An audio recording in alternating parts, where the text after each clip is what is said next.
Welcome to Our Drummers Musicians. I'm your host Luke, and today I'm talking with the incredible James Davies, drummer for the Black Jesus Experience and a seasoned professional in the world of music theatre. James grew up in Northern Victoria and moved to Melbourne to study at Box Hill Institute, where he was taught by drummers Dave Beck and Tony Floyd. Since then, he's played with some of Melbourne's best jazz musicians and built a career spanning multiple styles, from funk and drum and bass to traditional Ethiopian grooves with the Black Jesus Experience. He's also a highly skilled music theatre drummer, working on major productions like Groundhog Day. We start this chat a little differently. James is a long-time listener of the podcast, so we take a moment to reflect on how the show has evolved over its first 30 episodes. Then we dive into his journey, touring China with the Black Jesus Experience, the challenges of blending cultural traditions with modern rhythms, and what it takes to be a music theatre drummer, performing the same show night after night, and working his way up from amateur to professional music theatre. This was such an insightful and enjoyable chat. I hope you enjoy.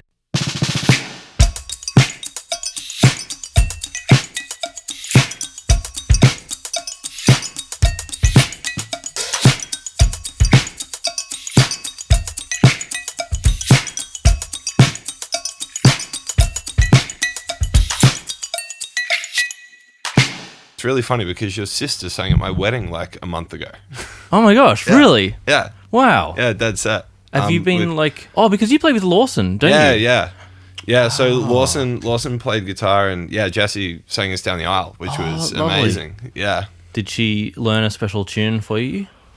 I think it might have been one that was already in her repertoire, but it was simply the best. Nice. But it was her particular version of it that Sarah, my wife, really fell in love with. So Okay, cool. She heard it and she sent it to me. And this was kind of before she blew up online. Yeah, right. Like we booked her like maybe 12 months ago or something, or 13 or 14 months ago. And she was like, yep, like happy to do it. So keen. And then we just watched her just go bang. So by the time we got to the wedding, we're like, oh my God, we feel like there's a celebrity here. Yeah. And especially that song too, because Yeah. I think she did some videos of it. But Exactly. that's only like maybe 3 months ago or something. Yeah. Yeah. Yeah, Wow. but so a lot of our guests were like, oh my God, you've got like Jessie sing. And we're like, yeah, we had no idea. We just, but all of that was going to go on, which is so cool for her. Like, it's such a crazy ride to go on. Well, congratulations on getting married. Thanks very much. Did you have a big honeymoon? We went to the UK for a couple of weeks. We were, Nice. we went to like London for 4 days or something, and then mainly Cool. Scotland. Sarah's grandpa's Scottish, so we went up to Scotland and kind of did a little bit of the family history thing, like, you know, saw the parts of the country where they were from, but also we went like to the Isle of Skye, up to Inverness, like Highlands and that kind of thing. Yeah, which was sick. awesome. Sarah wanted to pat a Highland cow, so we achieved that. Nice. So, There's the big like the horns big and long, shaggy ones with the big horns and the Cool. which she was like, that was a highlight of the trip. Nice. Good thing that we got all the way over there. Did you have like ancestry connections to like, I anywhere? don't particularly. I've like, my family's more like south of England, like, well, that part of the family that came from there. But Sarah's mum was born in London, but her grandpa was like, grew up in Glasgow. Right. So which was pretty cool. Yeah, and her grandpa was also super dear to her, and he passed like 7 years ago or something. So it was something that we've been meaning to do. And then as we were, as the wedding plans were kind of coming together, we started thinking about the honeymoon. We were talking about going to New Zealand, which we've been to, and we adore New Zealand. But I was like, oh, maybe we should do something a little bit more crazy. Maybe we should, given that we've got the opportunity to sort of go on a trip that no one asks, like, oh, why are you going all the way there for 2 weeks? Like, we're like, gave us an opportunity to go and do that. Nice. Which is really cool. Yeah, that's awesome. Yeah. Do you like to wear cans or no cans? Interesting question. First time podcast guest. I think we'll... Welcome. Yeah. Oh, thank you. Man, it's like I said when you messaged me and reached out, like, yeah, I hope I can offer something. You've had some really cool guests, and like I've been following along with, you have on and that kind of thing, and hopefully I add something of value to your growing brand. I also saw, like, Thanks, some James. of the some of the guests you've got coming up, I'm stoked for. I can't wait to hear Yuri's episode. Yeah. Yuri's great. Yeah. And there's some really cool guests you got coming up as well. But yeah. Oh, and all the ones that I've listened to. But yeah, hopefully I can be of some assistance. Yeah, man. As far as the cans go. Maybe without, but I also want to make sure that I'm like, what's the vibe? I mean, I know this microphone. How do you usually like full? Just however the guest feels comfortable. Okay. So, yeah, if you want like if you're happy speaking right in, sounds great. But also, if that's too uncomfortable, then. Oh, cool. Well, I mean, if this is if this sort of setup works, then exactly, I guess that's what we'll go for. Yeah, I just want you to be comfortable. So yeah, comfort is key. Yeah. As much as like my audio nerdness is like, this has to sound excellent. It's like, you can't win. It does. It does though. I mean, the podcast sounds really good. Oh, thanks, mate.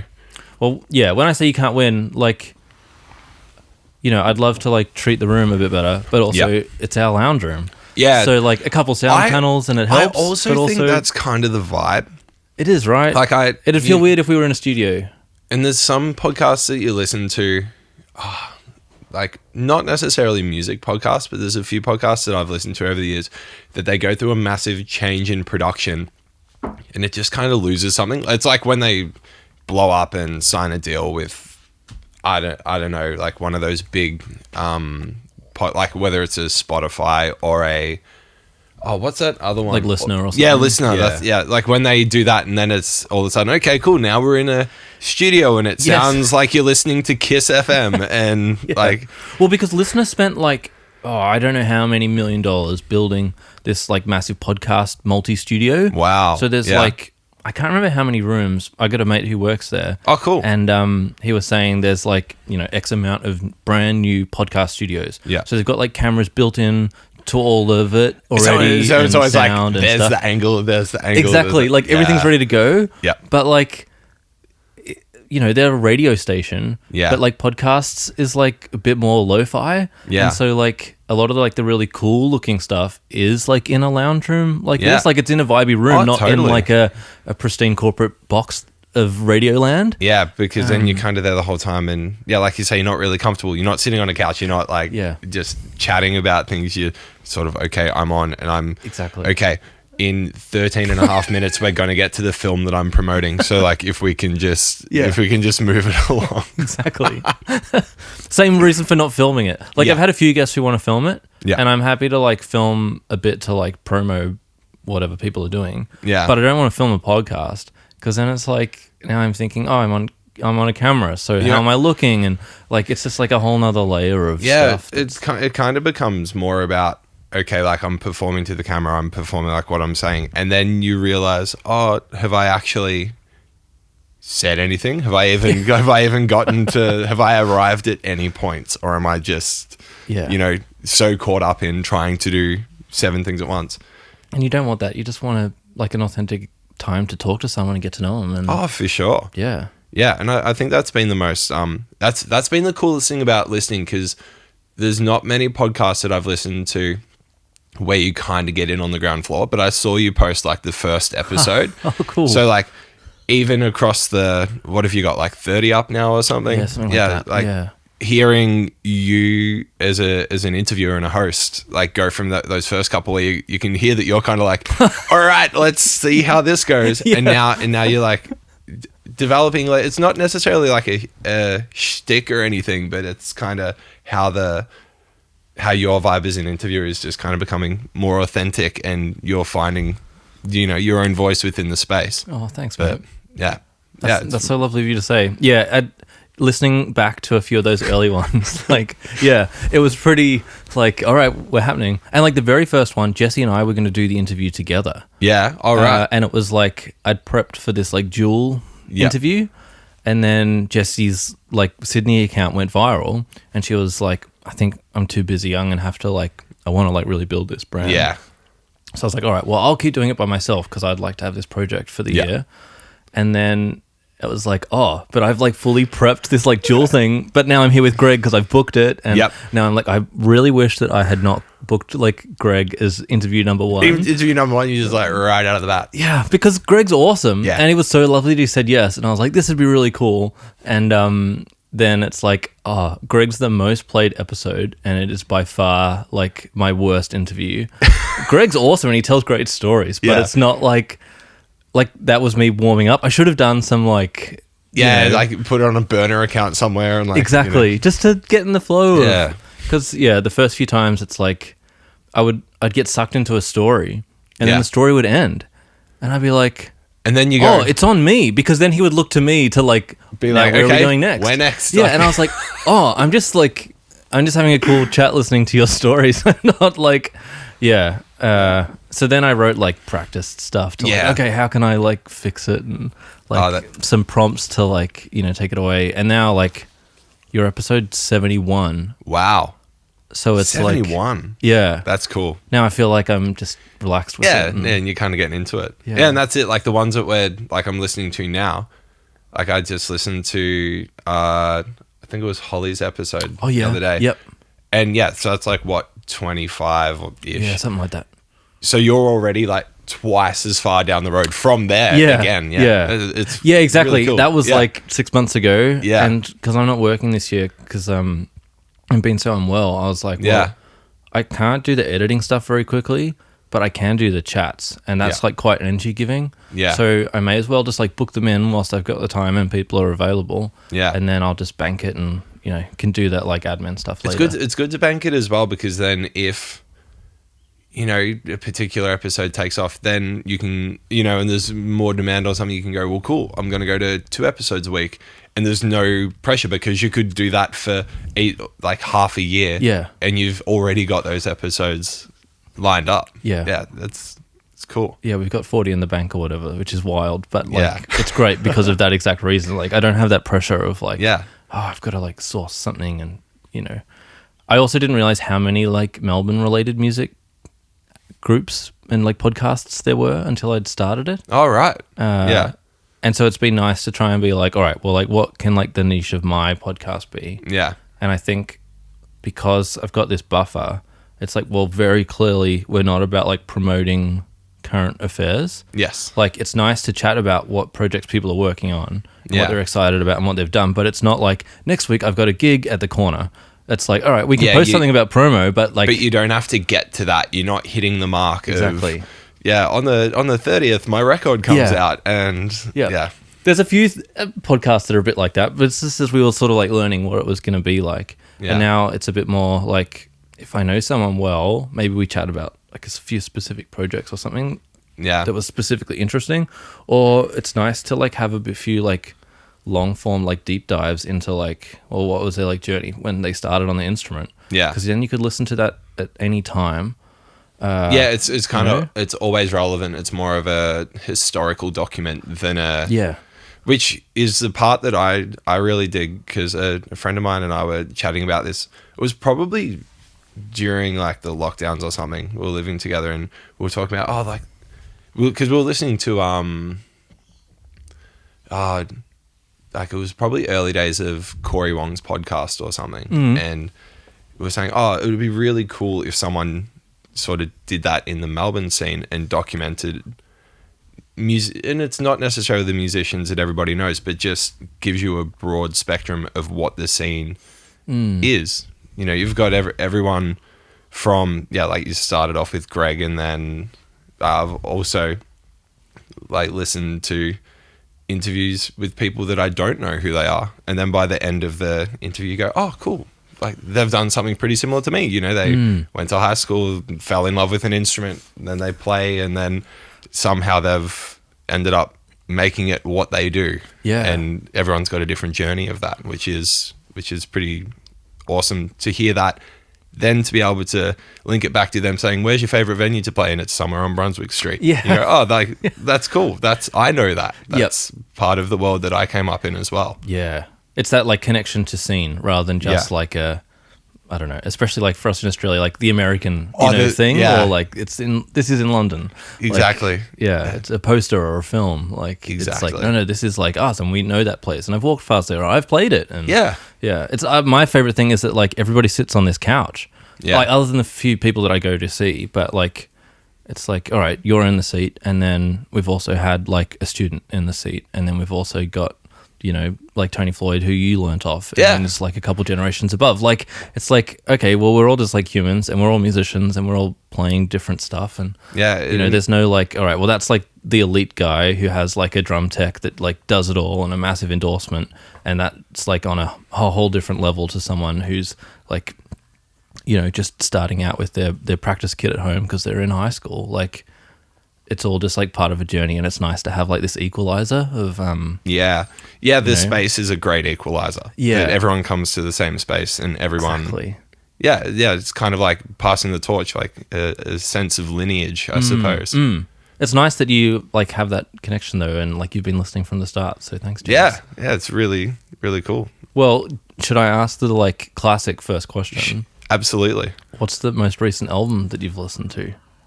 Most recent album I've listened to. There's two. This morning I was listening to a Molly Miller Trio record that's got Jay Belleros playing drums, which is obviously, being a drummer, how I found out about it. It's pretty cool. There's a great tune on it that I like called it's Blues in Greens. Okay. Is the name of the track. It's kind of pretty standard-ish guitar trio stuff, but it's got a really cool vibe. I really like the sounds that Jay has on that. Okay, cool. And then the other record I've been listening to the most in the last week is came out in like 2019, but I've only just found it. This record by a band called Black Pumas. And the record is called Black Pumas. Yeah, they're like Colors? Is that the big single? Yeah. I was going to say that's the big track off that record, which is how I found it. I just heard it and dug it, and then went and checked out the rest of the record. Cool. Have you like spent a lot of time doing like I'll spend a week listening just to the one album so that like you really get into it? Yeah, I think unintentionally most of the time. I don't think I set out to do it deliberately, but it is the kind of thing that if I'm listening to an album and I'm really enjoying it, I'll get to the end of it and I'll go back to the start of it and I'll listen to it again. Nice. And then I might not listen to it for a little while, then I'll revisit it, and you know, often the songs kind of sink into your mind in a way that you're not really aware of until you come back to it and you listen to it and different things poke out. You know, the parts that you used to really dig, and now I actually really like the bridge of that song now rather than the chorus. And but if I really like a record the first time I hear it, I will listen to it a lot in the first week or two. Yeah, cool. And then revisit it at a later time. What did you sort of like grow up listening to with music and stuff? What was the like medium and, you know, certain bands or artists that you remember like really enjoying as a young kid? Well, the medium was certainly CDs, being a 90s kid. CDs, and it would have been, well, it was incredibly influenced by the music that my dad listened to. So Dad is a massive advocate for Australian music, I would say. Like he listens to a lot of Australian music, used to go to a lot of festivals, see the same bands and that kind of thing. Bands like Australian bands, first one's a Kiwi, like Crowded House, and In Excess, Midnight Oil, Hunters and Collectors. Yeah, the list goes on and on, but all of those kind of bands, like Australian Crawl's another one that Dad used to listen to all the time. A lot of John Farnham as well. Oh yeah. First song I ever learned how to play on the drums was Hearts on Fire. Cool. Romeo's Heart, the name of that record. Okay. I think I still remember my little blue like beginner drum kit was haphazardly set up in front of the stereo, and excitedly Dad just like grabbed the first CD, I think, and just put it in, and I was just sitting there kind of trying to figure it out, what sounds went where and all of that kind of thing. So a lot of that Australian music, especially 80s and 90s, Australian stuff is kind of where I started. Cool.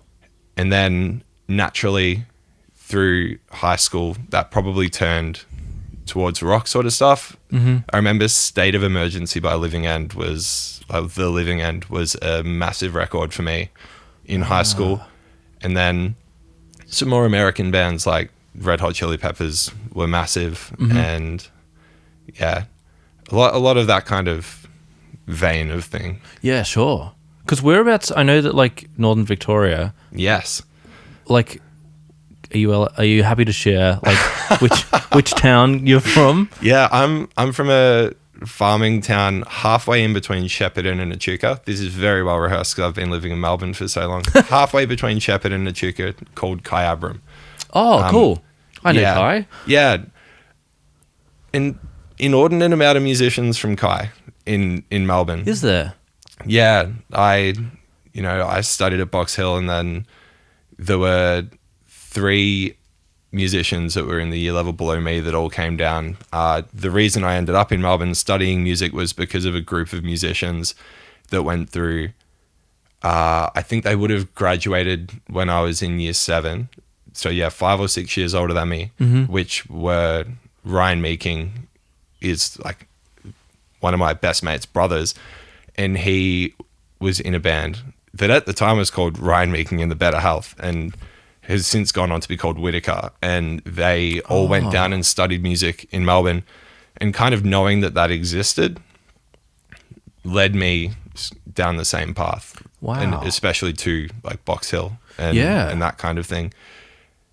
But a lot of music degrees coming out of Kyabram, as it turns out. That's so fascinating because that's a tiny like little place. Yeah, quite small. Was there a good like music program at the school that was sort of fostering this? Yeah, I think it was also probably one of those things that if you wanted to pursue music in a place like that, you had to be pretty serious about it. Yep. And there's a couple of great local music schools up there, like within the local high school and also privately. Mm-hmm. But a couple of great music teachers there. Like I had the same music teacher that gave me my first drum lesson when I was in primary school, Mel Dunstan, ended up at the high school around the time that I was going through VCE with all of these great musicians, and his passion and drive for getting things off the ground really probably pushed a lot of us in that direction. Yeah, so cool. that was, and that was all around the same time, because we were all within a couple of years of each other. Kind of came through as like this clump of musicians through the high school that then have gone on to do some pretty great things. Yeah. Man, that's so cool. Like, what a nice pathway of like, these other like students doing like this inspiring thing for you that you're like, oh yeah, cool, I'll go off and do that. And then there's other colleagues that have come through and like you're still friends with now. And yeah, exactly. And other artistic forms as well. Like I heard one of my friends from high school who was year level or 2 below us is now like the programming director at the Malthouse or something. And, oh wow. There was a really great vibe about those couple of year levels that all came through together. Yeah, right. So where did you like find the interest in jazz and other musics? If you've like grown up on that like Australian classic rock and then like, done the more rockier thing in high school, where did that like interest come from? Was that like pre or post Box Hill? It was definitely like at uni. Okay. Definitely like I remember playing for my audition. It'd be interesting to know if like Floyd and Robi Parolin remember this, that I played A Night in Tunisia from Billy Hart's like essential jazz play along book. In hindsight, in my memory, it didn't sound much like jazz at all, but they must have heard something in it. And I got into the course, and then everyone around you is listening to jazz. Everyone that has gone to, high schools with probably more prestigious music programs than mine had all these diverse interests in music that I'd never even considered. And coming to uni and just being exposed to all of these different styles of music that I'd never even thought about, heard, or imagined, that then led me down that path. A particular record that really got me into jazz, because I also later in high school got really into prog. The first jazz record I really got into was Time Out, Dave Beck. But because we were doing it for, I think it was rhythmic transcription in like our oral class at uni, and I heard it and was like, oh, this jazz tune's in 9/8. That's pretty cool. Yeah. And then gradually got more and more into, you know, the section in the middle that's straight 4/4 and swinging and like the solo. And then from there it was fairly, I don't know if it's prototypical or not, but I really got into a kind of blue. I really got into Blue Train as well, like Coltrane's record, Blue Train. And sort of just it went from there. But those early couple of records sort of flipped that switch and got me into some styles of music that, I'd never heard of before. Had you done the like fusion drumming thing on that like prog to fusion to jazz pathway? Or no. Okay. Interestingly, the fusion thing, it certainly came later. That kind of came more around second or third year, around the time that like Snarky Puppy was blowing up, and we went and saw their first ever gig in Melbourne at the Jazz Festival, and then 2 nights later, this was actually a really cool thing, because it was when Sput Seawright was still touring with the band, and we went and saw him at the Forum and blew everyone's minds. And then it was so successful. I think they were in town for a couple of days, and then Michael Tortoni came on stage and went, they're going to come and play in the back room at Bennett's Lane on Tuesday night. And everyone lost their minds and quickly tried to figure out how to get tickets and that kind of thing. I think they ended up maybe doing 2 sets on that night at Bennett's. But so we went from watching this essentially rock jazz gig and then saw them in that tiny little old back room at Bennett's Lane. Wow. Playing a couple of the same tunes, but also some different ones at like an eighth of the volume. And it was just as epic. Wow. That was a really cool thing. And that's kind of where I got into the fusion thing from there, because then you listen to someone like Snarky Puppy and then listen to an interview and they talk about, Wayne Krantz or like, you know, someone that's even more far out from what I was used to listening to. And then that sort of pushes you in that direction as well. And then all of a sudden you're listening to all of that kind of stuff. We also had Mike Stern come out and did a workshop when we were at uni. And that was pretty epic, seeing like Weckl was with him, and in our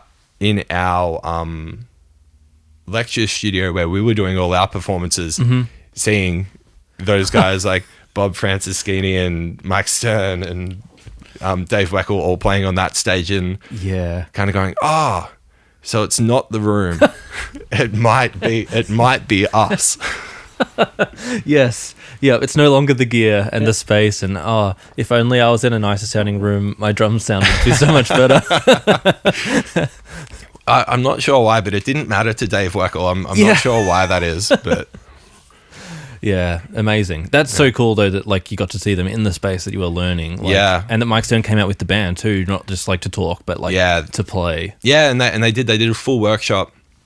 I remember this guitarist got up to play, I think it was Chromosome. He got up and said, who wants to get up and play a tune? This guy's hand rockets straight up, and then all of a sudden we're all watching our mate on stage like getting through the changes on Chromosome with, you know, like with the playing along with the Mike Stern band, but the band's actually there. Wow. It's not just the play along track. Yeah, it's pretty cool, those experiences like that you get at music school. Yeah. What got you like thinking about the music theatre stuff? Because you do a lot of that work now, but that's like a whole nother different world again from all the stuff that you're listening to and playing at uni. Yeah. So the musical theatre thing kind of started when I was in high school. like my school was lucky enough, small as it was, to do a production every year. Oh, okay. And so they did a show, like all the local primary schools would go and watch it. We had this nice old theatre in Kyabram that has like a pit and 300 seats or something like that. And so we'd get to take a week off school, which was part of the reason I was really into it. I got to go and play drums for a week and hang out rather than go to English and maths. Yes. And I remember I got asked to do the show in year 7 because I just came in and, I was a new drummer student. They were looking for someone to play at the show because the other drummer at the school, that's right, there were like 2 of us, the other drummer at the school wasn't really interested. So I remember getting invited along, come and sat in the pit, and the drum teacher handed me a set of marimba mallets. And I went, oh, sorry, no idea. Not interested, etc. And then I came back in year 8 and it was like jukebox musical, like an 80s rock jukebox musical. And I went, cool, I can do that. I know all of those songs. I can do all of that stuff. And the band was on stage. You got to wear a leather jacket and like the aviators and that kind of thing. I thought that was pretty cool. And then I ended up kind of falling into being the person that did that. And then every year I would do the school musical, like friends would be in the band some years, friends wouldn't be in the band other years. And then we got to year 12 and did a production of Jesus Christ Superstar, which was a massive like far beyond any undertaking we'd done before. We'd done all these jukebox musicals, these little things. And then that music teacher I was talking about earlier, Mal Dunstan, walked in with the book and the libretto for Jesus Christ Superstar and slapped it down on the music desk in November, the year before the show was going to be in August. Wow. And went, right, this is your summer holiday homework. We're going to do this show. And then I went home from school and, classic 16, 17-year-old parents go, how's school? I'm like, oh yeah, it was good. Like, anything exciting happened? I went, oh yeah, we're going to do this show next year, Jesus Christ Superstar. And Dad stood up from the couch and went to the CD rack and pulled out the 1992 Australian cast and went, your mother and I went and saw this and it was amazing.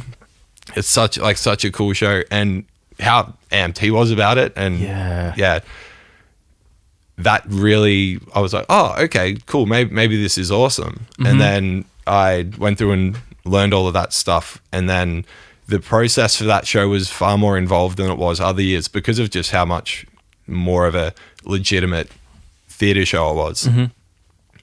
And yeah, ended up getting to the end of that process in year 12 and loved it. Loved playing the tunes, loved getting to hang out, and also something about the discipline of rehearsing something for so long and then trying to replicate it the same way. I think we did maybe 4 performances or something like that. Anyway, and then I went through the rest of year 12, did my VCE exams and all of that kind of thing, and then got down to Melbourne to uni and kind of just had that in my back pocket. It wasn't something I was necessarily thinking about until late in the first semester. I heard Dave Beck, who was teaching at Box Hill, was kind of the guy. Like he did all that kind of thing. So then, and much to Dave's credit for being such a good sport about it, I started hassling him at uni. I'd go and find him and say, hey Dave, like, what show are you playing? And this, can I come and watch? Can I, whatever, and be like, oh, no, like, it's really busy, all that kind of stuff or whatever. But then it must have crossed the threshold of showing my interest, because then, it came along, the opportunity came along to sub for him on Mamma Mia, which would have been like 6 or 7 years ago now. And for some reason, my name ended up in the ring. Maybe it was because I'd shown an interest or that earlier on. Maybe it was totally extrinsic factors as well. And yeah, I had the opportunity. He called me to come and sub on that show for him. And I think I played 5 shows or something like that. Not many, but it was sort of an intro into that world. And then then another 12 months or so passed after that show closed, and Dave was working on a show, Come From Away, and he couldn't do all of the rehearsals during the day with his like teaching and family, and such a busy guy that to balance all of those things, he said, would you mind coming in a couple of days a week and playing the rehearsals with the view that then I'm going to get you to sub for me on the show. And I thought, well, cool, that sounds great. So then I got into that, and it was a reasonably fortuitous situation that not many shows in the rehearsal room have more than keys and drums. On that show, it was keys, drums, guitar, and percussion because of how intrinsic those parts are to the show and the overall sound of the show. So it was almost like a band scenario in the dance rehearsals. And I got to do a bunch of those. A couple of months passed, and then I got to come in and play my first handful of shows. And it must have gone well because then I got to keep working on the show it was in Melbourne for a long time that first time around. And then, I was lucky enough to go and play the season of that show up in Brisbane. And I've got to play a season of it again when it has come back to Melbourne. Oh, great. I think the third time it came back to Melbourne, I got to do the whole season of that, which was great. And through that you kind of meet a lot of people that work with other musical directors, people that work together. It's a very small scene in Melbourne. Everybody knows everyone. If you're doing a good job, then that news travels relatively fast, and you start getting these other opportunities come from other places. And that was a few years ago. That was Come From Away was kind of on and off again during the pandemic. And then, I was lucky enough to also sub for Dave and play all of the dance rehearsals for Moulin Rouge. When it came around, the dance rehearsals were in Sydney. Obviously, 7 weeks in Sydney isn't really going to fly when you're working in Melbourne. So I got to go up and do that for Dave in Sydney, and then again sub for him on the show. And from there, I actually got to close the show for Dave in Melbourne because he'd moved on to Hamilton at the time. And I got to play the last, I think it was 6 weeks of the show in Melbourne. So that was kind of one of my first tastes of actually doing the 8 shows a week and playing in a band like that, doing that kind of thing and having that kind of discipline. Because Come From Away was great. Come From Away was 100 minutes in and out, one act. It was a bit of a shorter show, whereas Moulin Rouge was kind of the full scale, 2.5 hours, 2 acts, 20 something charts. A lot of stuff to navigate.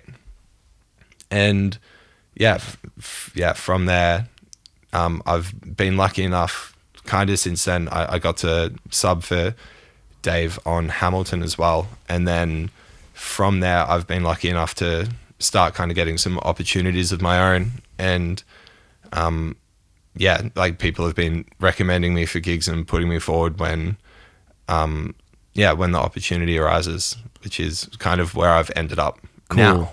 Oh man, well, congratulations. Thank you. Yeah, that's so many awesome opportunities. But I feel like I should also say, for maybe context of listeners that don't exactly know, yes, all these shows you mentioned are professional music theatre shows. It wasn't the very first show you got was you've been working hard on all the amateur theatre scenes, and then I don't know what you call them, mid-tier, the theatre circuit or whatever. Yeah, that's kind of the journey from the professional side of things. Before that, there's also 10 years of playing in bands and playing community shows, playing some semi-professional or independent productions of shows. And I'd hate to count a lot. So many. You've put in so much hard work to get to where you are now. It's I'm really great to it's awesome to hear that you've got these opportunities coming, and like that each time you've had one, clearly you've played well and been really great to work with. So the opportunities just keep growing, and now they're giving you, the full show on your own. It's awesome, man. Yeah, and it comes from like there's a lot of great mentors in the industry, or in the professional scene that have advocated for me and put my name forward in certain scenarios, like put my name in rooms where it wouldn't have been otherwise. And I'm very grateful to those people to kind of get me to where I've gotten. Like, I certainly haven't gotten here by myself. Like a lot of hard work and a lot of grinding aside, there's also a certain amount of luck and goodwill that goes into developing a career like this. And I'm certainly very grateful to everyone that's helped me along that journey. I was interested by when you said that, like, in the rehearsal room there's normally piano and drums. Yeah. Like, I don't know anything about this scene. I only ever played those like amateur mid-tier like gigs at uni when I needed extra work. So what's it like in a professional theatre setting? There's like a rehearsal period, but just with like the MD on piano and the drummer? Yeah. Usually it kind of depends on the show, but usually in my experience is drums in the room and there's piano in the room.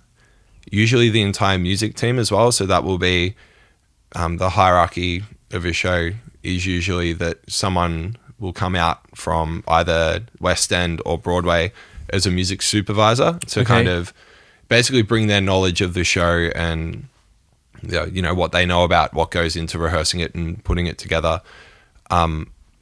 So there'll be them, and then usually the musical director and assistant or associate musical director, and they will all be playing keys, and then usually there's drums in there for context, especially some shows that have a lot more dancing involved and that kind of thing.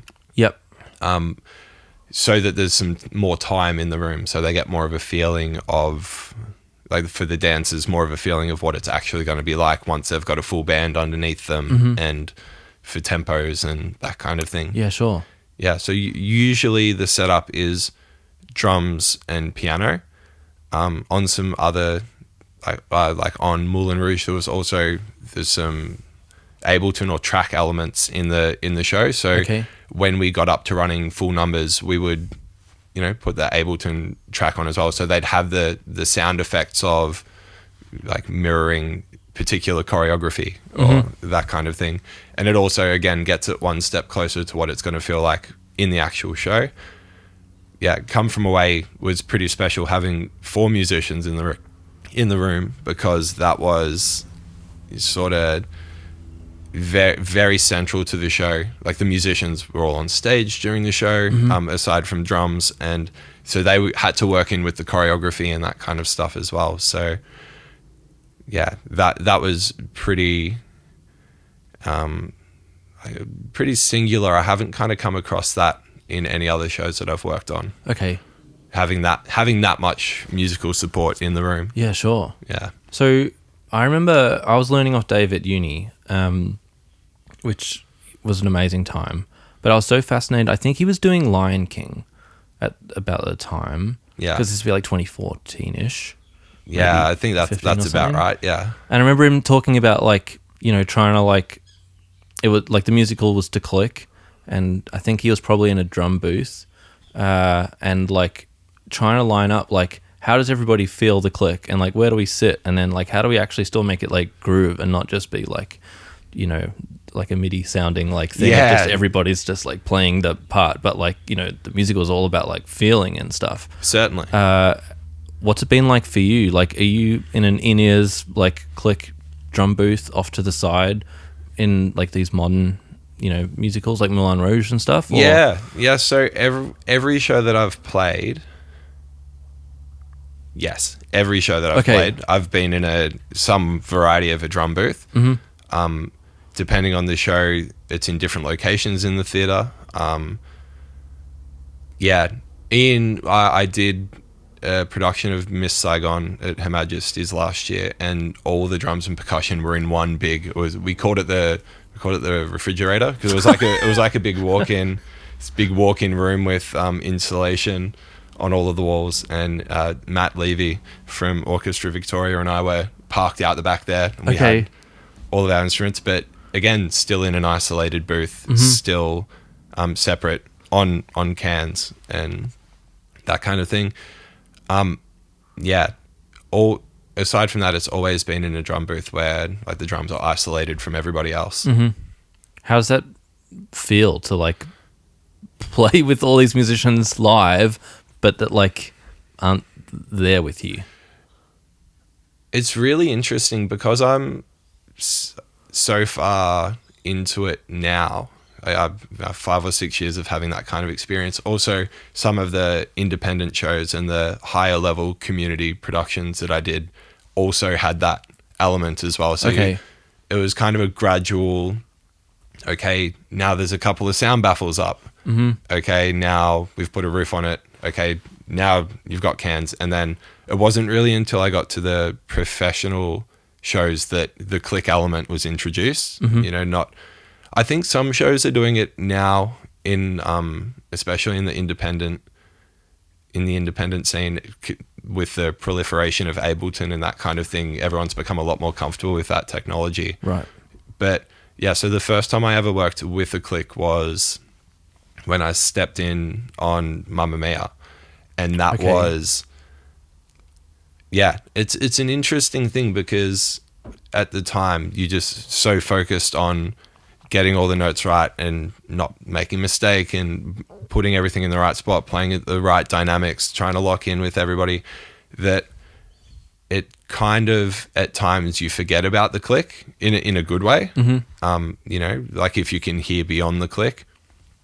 And then there's also times where it's really obvious that there's a metronome there and you do need to lock into it. Everyone's got to agree on, and you have those conversations about where you are feeling it. Certain section of the song, hey, this one needs to feel back a little bit more. We need to push up on the click in this section. Like all of that kind of knowledge that Dave would have been passing on to you is certainly holds through every show that I've worked on. And having those conversations and agreeing, because on the other side of the glass and on the other end of the wires connected to your headphones, there are humans playing with you, and you need to treat it as such. So who's like having those chats? Like, do you lead it as the drummer, or is that the MD saying that, or just like you happen to be, chatting in the break with, some of the other musicians and say, hey, I think I'm feeling it like this. Can we all get on board? Yeah, often it would come, especially subbing, like especially when I was subbing for Dave, it would come from him. Like Dave would be, I would be playing through and he'd kind of turn. I'd be sitting in the booth next to him, watching him play the show, and he'd kind of lean over and go, in this section, feel it back a bit more, or like I'm going to place the snare back a little bit here. You also pick up so much watching someone like a master musician like Dave play in that kind of proximity as well, where you can feel the drums. You're reading the same chart he's reading. Okay, how is it getting from that with the click and with the conductor and with everyone else? How is it getting from that on the page to what I'm hearing, like what's actually going on? And that, you just pick up so much from that just by osmosis and being in that space. Yes. But then, like from there, once I started getting an opportunity to play some more shows myself, it's certainly a conversation that you have with the musical director at times. But often, as a rhythm section player, it's coming from like particularly the bass player or the guitarist, or sometimes a conversation between a collection of you of, okay, this part's not feeling right. This feels a little strange. I think we need to change it up. I've never particularly been one to lead those conversations myself, because I kind of like fitting in with what everybody else is doing and taking the way that they're interpreting it to influence the way that I'm going to play. Yeah, sure. There's certainly times where I have, but a lot of that advice has come from other musicians in the band. Like particularly, I was lucky enough to work on the season of Groundhog Day that was in Melbourne earlier in the year, and the bass player on that show, who's been a great mentor to me, James Kempster, was, on a couple of those tunes, would just at interval be like, hey, on this one, like, let's feel it back here. Or during rehearsals, would like shoot me a text and say, hey, on this one, like, let's get a little bit more up on this to make it feel, one of them was a rockabilly tune, so it kind of has to push forward a bit. But then the 80s Michael Bolton power ballad that's 2 charts later, that snare drum's almost got to be off. And having those kind of conversations and getting the knowledge from someone like that who's been doing it for 30 years and their understanding of not only music and the technicality of playing it, but also the like kind of the lineage and the style of, when you've been playing since the 90s, you've watched shows and the music that's involved in shows change quite a bit. And being part of that, you kind of know a little bit more what is expected in the style of that, I suppose. Yeah, sure. Yeah. What has it been like for you? Actually, not what has it been like. How do you feel about the 8 shows a week thing? Like, you mentioned Groundhog Day and the experience. I feel like it's such an aptly titled musical. It's kind of funny. The 8 shows a week thing it's good for me. I don't know. I think I have a type of brain that works with the consistency. And also I think it is a little bit choose your own adventure. Like, it kind of is what you make it. If you want it to drag and to suck, then it's going to. But also, if you take it from the perspective, which I would always try, okay, great, that fill didn't quite come off last night. Tomorrow night, not planning it in advance, but you just kind of earmark a part of the show where you go, okay, I think I can play that better tomorrow night. And over the course of 2.5 hours of music, you're never going to run out of opportunities to be bettering yourself as a player and to be more true to the part, or to, when you do have a moment, making it a more musical moment and be able to shine through in a more authentic way. Yeah. Yeah, there's always those challenges involved, because even though you're doing the show 8 times a week, you never do the same show twice. There's always elements changing, whether it's a cast change on stage, or there's steps in the band, or you've got a different conductor on. There's always room for you to be able to find a challenge in it, I suppose. Yeah, sure. All right, well, gear change. I'd love to know about how you got involved in the Black Jesus experience. Cool. That's a really interesting story. There's a couple of parts to that story. I met this bass player through a producer who's like a long time friend and again a really great mentor. It would have been 2016, I think. Yeah, or 15, one or the other. I got invited to go to Tamworth Country Music Festival with this great band, featuring one of your previous guests, Aaron Shembury. Yes. Oh, cool. Yeah, so I got to meet Az doing that, and I went with Troy Downward, who's another really good friend of mine, fantastic guitarist. And we went up to Tamworth, and it was such a wild experience. That's a whole podcast in itself, was that week at Tamworth. But it was a great learning experience. But anyway, through the process of all of that, I met this bass player, Chris Frangu, and he was telling me all about this other band that he plays in. And at the time, one of his really good mates was playing drums in the band. And this is like BJX. And he was leaving to do a teaching degree or something, but he was also from Shepherd, and he was moving back to Shep and wasn't going to be able to be in the band anymore. So Chris invited me down. The band has a residency that they've been doing for like 15 years now or something on a Sunday night. They play every Sunday night. And I got invited to come down and play a couple of tunes, just come and sit in one Sunday night. And then there was another drummer at the same time, because I think they were kind of auditioning a little bit, that Matt played a set, then I played a couple of tunes, this other drummer played a couple of tunes. And then one week Matt wasn't there and I played a full set, the other drummer played a full set, you know, once we'd worked up a couple of the tunes. And because they were building, at that time they were building towards a tour to support the record that they'd just released. And that was in the December, kind of flowed into the January, February, and then by the March, one week the other drummer wasn't there. And the guys that lead the band, Pete and Ian, like, you know, had to chat with me about whether I'd like to join and, you know, kind of what was coming up for the band, including this tour supporting a record that they'd made with Malatua's Start K.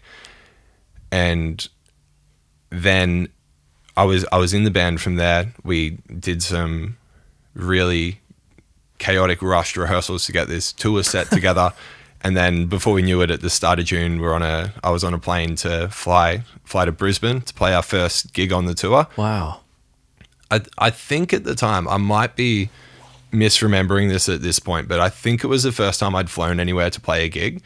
And it was unreal. You know, I got to put my acrylite through security and see it on the X-ray machine and all of that kind of stuff, and got to go up there and did that tour with the band. And then I've pretty much just been with that band ever since. We've made a couple of records. We've played at Glastonbury. We've toured Africa. We've toured Australia a bunch of times. It's been, I suppose 8 years, 8 or 9 years now. It's been quite a journey with that band. And yeah, there's been a few lineup changes in the time that I've been in the band, but it's been like the same core group of musicians that always come together. Yeah, because I don't know, it's such like an institution when they've had like a Sunday night residency for 15 years, like you say, like, you know, it just builds. Longer than I've been in Melbourne. I think maybe it was like 2008 or something they started doing it. Wow. It's a very long time. Yeah, right. Yeah.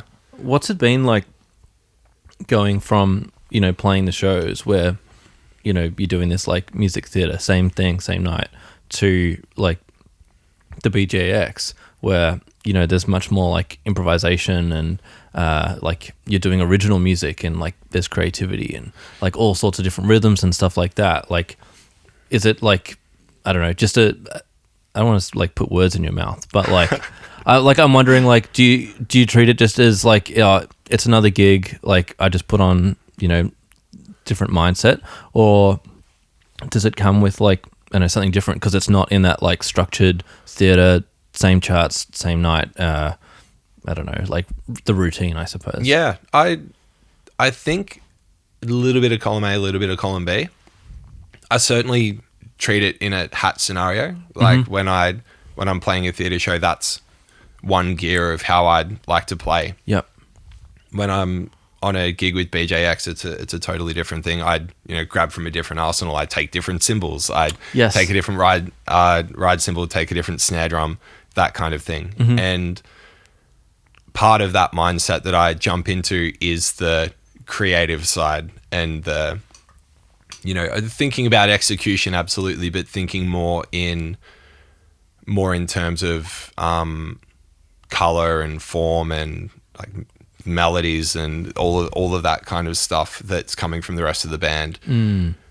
It's certainly more geared towards I suppose would be, rather than thinking of it as structure, is like thinking of it as colors and textures and, you know, in groove based music, but thinking of it as, okay, well, this section's a bit more mellow, this section's, you know, rather than thinking notationally, I suppose. It's sure. a totally different mindset as far as a creativity is concerned. How much do you change like the position of your drum kit as well as like, you know, the cymbals and snare and stuff like that? Yeah, well, I think most of the time playing theatre, what's required from the kit's fairly dictated by the charts.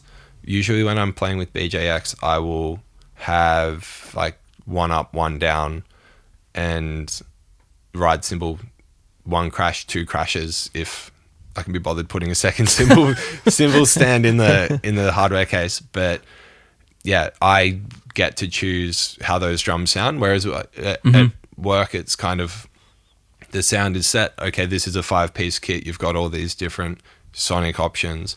Then when I get to go out on a gig, it's often more simple.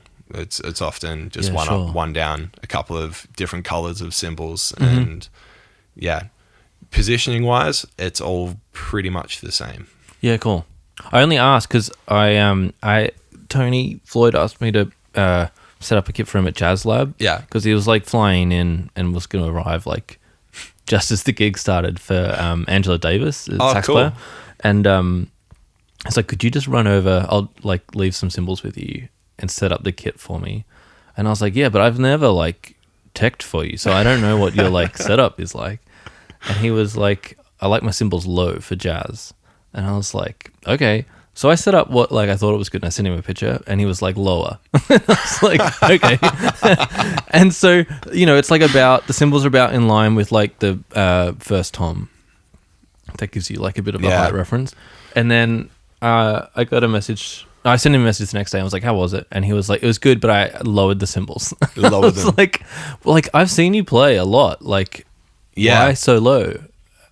You know, because that's not what he does for Black Sorrows. No, exactly. Yeah. And he's like, no, it's just like, I like to have like a totally different feel to, like, I suppose like inspire the like creativity and like, and I'm in a different mode. Yeah, exactly. That's why I was sort of asking, like, oh, do you change up the position? Well, I think naturally when you go from having, you know, 4 or 5 cymbals, you've got a splash in there or a couple of splashes, to maybe 3 cymbals and only 1 rack tom, 1 floor tom, you kind of instinctively everything comes in and down a little bit, because you're not trying to match the geography to like what you're trying to fit into the room in front of you so that you can hit them.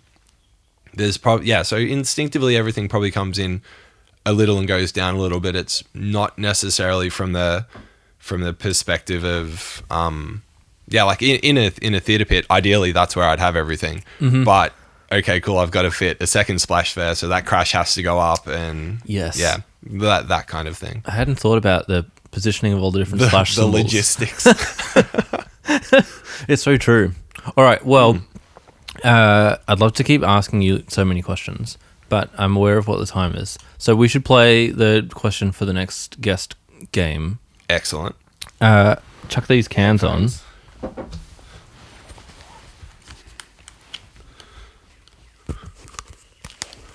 We can take these off again afterwards. Oh, wow. All right, so I've got a question for you from our last guest, Jess Elwood. Awesome drummer with Alex Leahy, and she's just finished touring with Angie McMahon on the guitar. Great. What was a moment in your journey where something big clicked for you? I love that question. That's a great question. I've had a moment to keep it sort of on the theatre track, I suppose. I had a moment where I came in. It was very early days of me subbing on Come From Away. I got to come in and play a technical rehearsal where what does that mean? So that's where they basically were running the show for some understudies who were learning different roles. Okay. And on Come From Away, it was great because the show was so short, it would fit into the 3-hour call that we could do top and tailing of certain particular scenes that, might be some tricky corners in the show. And then we would get to have a tea break and then run the entire show. Oh, right. So I came in a little bit, to use a business term, a little bit laissez-faire one day. And kind of thought, okay, cool, I've got the run of this. Like, I've played 5 or 6 shows. I kind of know how all this works. And then I just had come from teaching in the morning to that tech rehearsal and kind of just sat down and went about it, and then got to the tea break, and I thought everything was going fine. And And then the bass player came around and said, "Hey man, what's going on? It's kind of all over the shop. You know, like kind of got to get it together. You know, there's a standard that we're trying to uphold here, kind of thing." Wow. And I thought, oh, okay.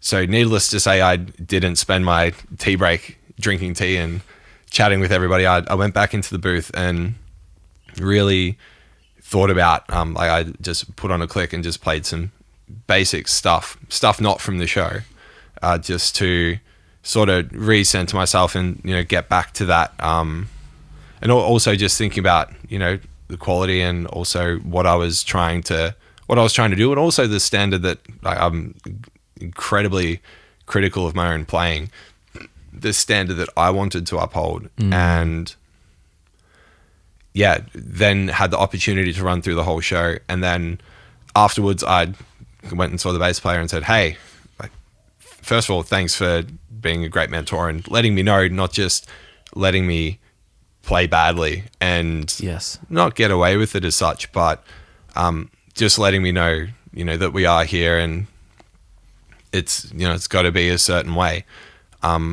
And yeah, then he said to me that, you know, I think the actual words he used where he said, "No, it was great. You pulled it together and you nailed the gig."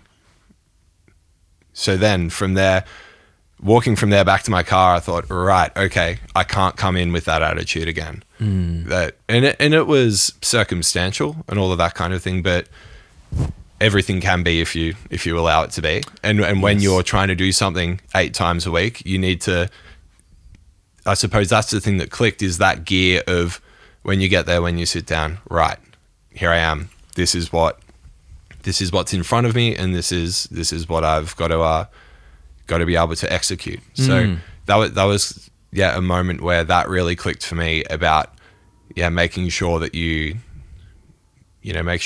bring the right attitude at all times to playing the same music all the time. You kind of need to make sure that you show it the respect it deserves. And that was many years ago now, and it's a lesson that I quote all the time to students of mine and to other players about, you know, I've learned this so that you don't have to. Make sure that you keep that in order.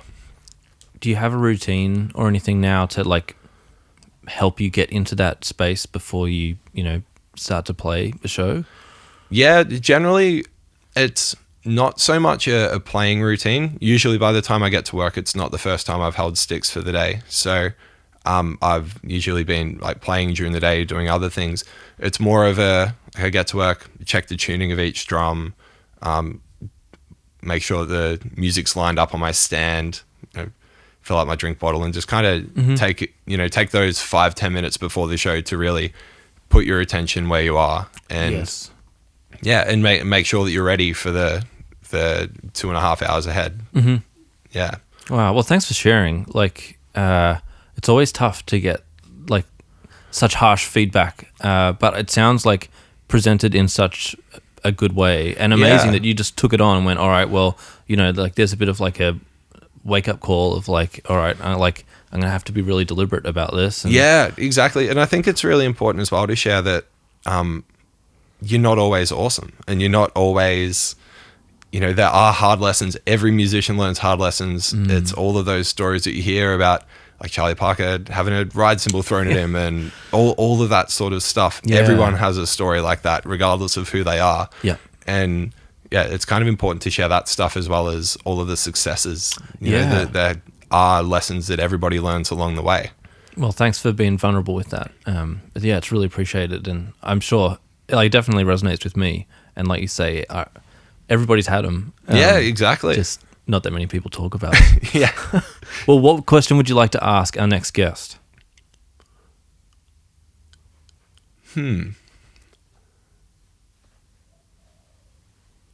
I don't get to know if the next guest is a drummer or not, do I?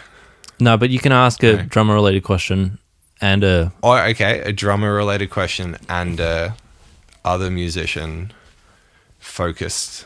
I'll take 2 and I'll cool. put one in the bank. Great. Okay, so for someone that's not a musician, because I think this will get a different answer depending on who it is. Hang on, like as in a drummer because they're not a musician, or was that a Freudian slip? Another instrumentalist. Drummers are musicians. But like depending on like which musician, like which instrument they play, though this will get a different response. What elements of the drum kit do you pay the most attention to when you're trying to play with a drummer? Oh yeah, cool. And for a drummer, what's your favorite Will Coxon solo? No. That's a joke. What's your favorite Will Coxon solo? Number one? Yeah? Nah. Like, I don't know. That's such a nerdy drum thing. I don't remember what they are anymore. Good. You meant to learn it and forget it. I've been freed. No, my question for a drummer is, what's a lesson that you've learned from another instrumentalist that you've applied the most to the drum set? Can I ask you a question? Yes. What instrument in the band and the pit, like two separate questions, do you listen to the most? Who's in my mix? Bass player is in the pit. Bass player is always right there. I feel the bass humanizes the click the most, like sonically. Okay. It, as well as just being able to lock in and play together. If it's a different style of show and there's not there's no bass or something, then it will be certainly the first piano player, like the Keys One book. Live on another gig, like with BJX, I've always got a lot of Richard Rose, our bass player, in my mix. I've also got a lot of Bob Settergreen on keys. I also love a good amount of the front line, like melodies and that kind of thing. I like playing around the melodies in the head and kind of adding to their phrasing and that kind of thing. So it'd be a healthy mix of those three things. But yeah, in the pit for time, certainly Keys One or bass. How much of the drum kit do you have in your mix? I have enough that I can acoustically hear the drums outside of my headphones, but it's sort of enhanced. Okay. So that I don't have to listen too loud. Because if I crank the drums in my headphones and all of a sudden I've got to crank everything else, that was something, again, that Dave taught me, that if you have it at that level, then you can listen quite softly and still have all the elements present in your mix. If you mix yourself just above acoustically what you can hear, just put a bit of sparkle in your cans on the drums and then balance everyone to that. That's awesome advice. I really like that. Yeah. I don't like getting drums in the fallback if I can avoid it. You avoid it? Yeah. Like, maybe it's like, I like to have everything. Like, I want to hear everything that's happening. And I don't want to hear me, like, because I can hear it. Yeah, exactly. And that's something that I've learned over the years as well from all of my teachers. Like, Tony always used to talk about mixing yourself and then mixing yourself to the band. You kind of can't do that if you've got the kick drum slamming through the foldback. Yeah. So it's good to be able to hear actually a realistic representation of your internal balance and how you're playing. Maybe a bit of reinforcement if it's a big stage, but yeah, so that you can hear everything else, because that's, no one's listening to just the drummer at the gig. Yeah. Everyone's listening to it overall. Yeah. Yeah, and I don't play like big shows. It's just like small band gigs, but like I basically just get them to turn the drum fallback off. Yeah, that's where I start. I start with the drum wedge off. Yeah, right? Like, because otherwise it just gets like so loud. Especially like if there's like like if it's at like the social club or something, like Northcote, like you've got all the monitors along the front of the stage and the singer's loud and all the guitar amps are there and you're next to the bass cab. Yeah. It's like, oh, I don't need like you've almost extra got 10 everything dB of drums on top of that. Like, they're like, all right, I'll just put a bit of kick in. And it's like, no, like, I can feel the subs from the front of house. Like, Yeah. I don't need that much more. Totally. Especially when it's like, I don't know, a softer gig. Like, Yeah. And the softer the gig is, sometimes, acoustic. Like the drums don't even need any reinforcement at all. Yeah. It's interesting you're talking about like the mixing the drums, like as in just from playing. Yeah. And that's like, I remember Tony going on about that all the time too. I remember him going on about it because I probably didn't practice it as much as I should have. It probably would have been like 2 weeks worth of lessons if I had really dug into it at the start. Instead, like 12 months later, it's still the same thing of, you're not really doing that yet. Like you should certainly consider the balance of the drum kit. It's one of those things that it can totally get lost when you're like got a mic on everything and you just mix it to what suits or something. And then that becomes a different thing of, whether all the mics are gain staged correctly and, there's a lot of coming into your cans. I find that sometimes in the pit, I need to ask the sound engineer, hey, the snare drum's wildly loud in comparison to the bass drum. So if I turn my cans up so I can hear the kick at a comfortable level, the snare's too loud and that'll make me play differently. So can we, work with that balance to get it a little bit more comfortable? They need to give you like the, what's the like digital mixer where you can get it on your iPad so that you can just like do your own. Yeah. So mix? we usually have, Aviums, but depending on how many channels are available in these, shows with these big setups, sometimes you're lucky enough to get one where you can mess with the mix a bit yourself. Yep. Different models do different things as well. But yeah, other times it's a diplomatic conversation with the sound engineer of like, so that they get what they need, so that you get what you need and everyone's happy. Yep. Yeah. I like that you said diplomatic. Yeah. Oh, always. Sound engineers are our best friends. Yeah. Yeah. It's true. All right. We should wrap up Sure. with the 5 quick answer questions. Oh, cool. What is your favorite venue to play in Melbourne? The Nightcap. Yeah. What's your favorite pit to play in Melbourne? Just because we haven't had any other okay. My drummers in yet from the pits. My favorite theatre to play in is probably the Princess. How come? It's there's something about it's all extrinsic. Like the pit is great. The when you're in a booth and that, it all kind of becomes a fairly similar procedure. But there's something about the Princess, like you walk in across the gardens, especially in summer, sun shining, you're walking across the grass, the theatre looks beautiful on the edge of the park, and yeah, it's a really nice spot. Cool. What would be your dream venue to play at? My dream venue from that In Excess DVD is probably the old Wembley Stadium, but unfortunately that's not around anymore. It'd probably be, those crazy Roman amphitheaters that are on the edge of the Mediterranean Sea where they like jazz festivals have gigs and that. Yes. That one of those would be pretty awesome. Maybe BJX would. Yeah. Yeah. Who knows? Who knows what the future holds? Yeah. Oh, that's cool. What is your coffee order? I am a Melburnian, so it varies. I would most times I'd order a Magic. Classic Melburnian. Or a long black. What are you currently, like ratio-wise of how quickly you change your coffee order? Like week by week, month by month? Probably month by month. Okay. Like you get settled for a while and then it need to change it up. What's your favorite place to get food after a gig in Melbourne? Usually at home, probably after a show. But I know there were many years on Brunswick Street where we'd be at Lamb's getting a slice of pizza after we'd played at the Evelyn or something like that. Yeah, nice.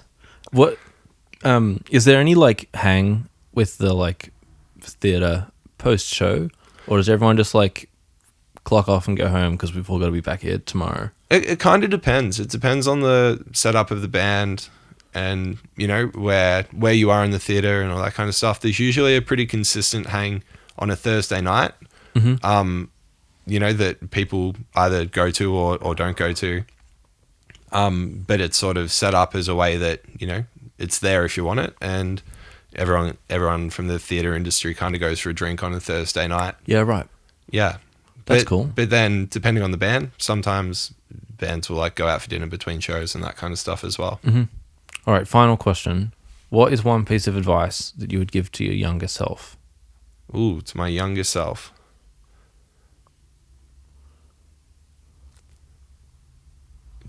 It's an interesting question because everything has kind of worked out.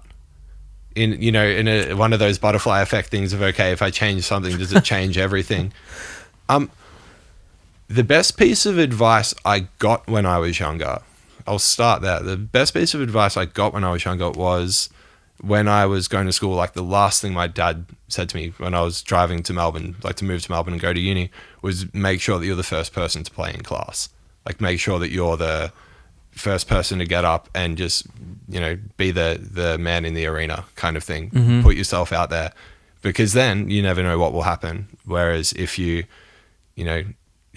other piece of advice was you're not going to get any gigs playing in your bedroom. But yeah, that's two really solid pieces of advices that I did get. Mm. The other piece of advice I would get is to not